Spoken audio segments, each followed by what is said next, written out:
বাংলাদেশ ক্রিকেটে আবারও বড় আলোচনায় সাকিব আল হাসান। তাকে ঘিরে দীর্ঘমেয়াদী পরিকল্পনার ইঙ্গিত দিয়েছে বিসিবির নতুন প্রধান নির্বাচক হাবিবুর বাশার সুমন। লক্ষ্য একটাই, সাকিবকে অন্তত 2027 সালে ওয়ানডে বিশ্বকাপ পর্যন্ত দলে রাখা। তবে তার ফেরার কোনো তাড়াহুড়ো করতে চায় না টিম ম্যানেজমেন্ট। সুমন জানিয়েছে, এটি কোনো আবেগের সিদ্ধান্ত নয়, বরং সাকিবের প্রস্তুতি ও ফিটনেস এখন সবথেকে গুরুত্বপূর্ণ। সাম্প্রতিক সময়ে বয়স ও বিরতি নিয়ে প্রশ্ন উঠলেও নির্বাচকদের বিশ্বাস, সাকিবের ভেতর এখনও অনেক ক্রিকেট বাকি। একজন অলরাউন্ডার হিসেবে দলে তার উপস্থিতি ভারসাম্য আনে, যা বাংলাদেশের জন্য বড় শক্তি। তবে তার মাঠে ফেরা নির্ভর করছে দুইটি বিষয়ের উপর: আইনি জটিলতা এবং ম্যাচ ফিটনেস ফিরে পাওয়া। সব ঠিক থাকলে আবারও লাল সবুজের জার্সিতে দেখা যেতে পারে বাংলাদেশের এই অলরাউন্ডার তারকাকে। এদিকে 2025-এ আইপিএল জিতে বড় ইতিহাস গড়েছিল রয়্যাল চ্যালেঞ্জার বেঙ্গালুরু। 26-এ পা দিতেই আবারও নতুন ইতিহাস গড়ল বেঙ্গালুরু। রেকর্ড 178 কোটি মার্কিন ডলারে বিক্রি হয়েছে জনপ্রিয় এই ফ্র্যাঞ্চাইজ, যা বাংলাদেশি টাকায় প্রায় 21,850 কোটি টাকা।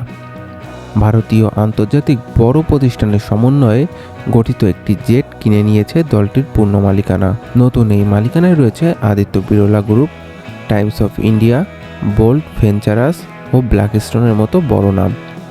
এতদিন ইউনাইটেড স্পিরিটসের অধীনে থাকা পুরুষ ও নারী দুই দল এখন যাবে নতুন মালিকানাদের হাতে। এই ডিল যে কতটা বড় তা বোঝা যায় 2021 সালে আইপিএলে দুটি নতুন দল মিলে যে দামে বিক্রি হয়েছিল, আরসিবি একাই তার চেয়ে বেশি দামে বিক্রি হয়েছে।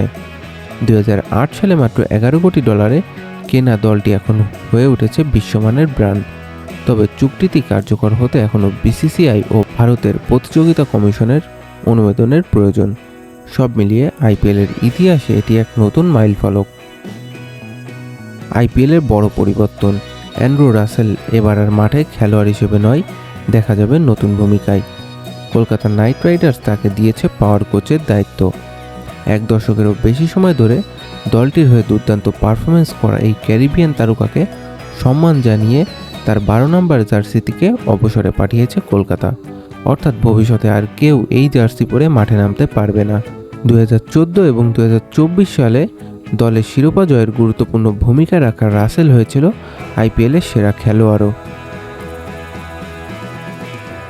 অন্যদিকে রেকর্ড গড়ে প্রায় 1.85 বিলিয়ন ডলারে বিক্রি হয়েছে রাজস্থান রয়্যালস, যা ভারতীয় মুদ্রায় প্রায় 15,000 কোটি রুপির বেশি। অ্যারিজোনা ভিত্তিক বিলিনিয়ার উদ্যোক্তা কার্ল সেমিনির নেতৃত্বে একটি মার্কিন কনসোর্টিয়াম কিনে নিয়েছে দলটির শতভাগ মালিকানা। এই ডিলের মাধ্যমে আইপিএলে প্রথমবারের মতো কোনো দলে সম্পূর্ণ মালিকানা গেল একটি আমেরিকান গোষ্ঠীর হাতে। এর আগে সবচেয়ে দামি ছিল লখনৌ সুপার জায়ান্টস, কিন্তু রাজস্থান সেই রেকর্ড প্রায় দ্বিগুণ ব্যবধানে ভেঙে দিল।